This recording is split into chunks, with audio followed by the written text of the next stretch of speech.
आखिर में मौत खुद मर गई।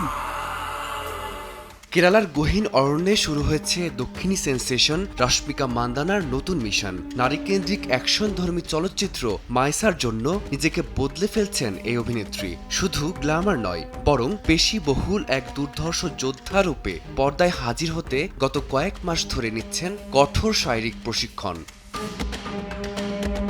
জানা গেছে, চরিত্রের প্রয়োজনে কেরালার জঙ্গলে প্রতিদিন টানা ৮ ঘন্টা করে কঠোর শারীরিক কসরত করছেন এই অভিনেত্রী। হ্যান্ড টু হ্যান্ড কমব্যাট থেকে শুরু করে জটিল সব স্ট্যান্ড, সবকিছুতেই পারদর্শী হতে ঘাম ঝরাচ্ছেন রশ্মিকা।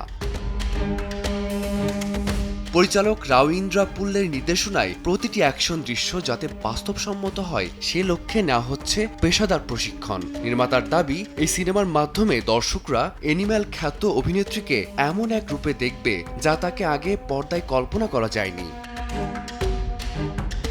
দীর্ঘদিন ধরে পরপর্দায় নারীকেন্দ্রিক বলিষ্ঠ গল্পের যে অভাব ছিল, মাইসা সম্ভবত সেই আক্ষেপ মেটাবে বলেই মনে করছেন সিনেপ্রেমীরা। কেবল গ্ল্যামারাস উপস্থিতি নয়, একজন অভিনয়শিল্পীর পরিশ্রম কিভাবে একটি চরিত্রের গভীরতা বাড়িয়ে দেয়, রশ্মিকা এখন যেন তারই প্রমাণ দিচ্ছেন দক্ষিণ ভারতের গহীন অরণ্যে। ফারদিন মাঝার, সময় সংবাদ।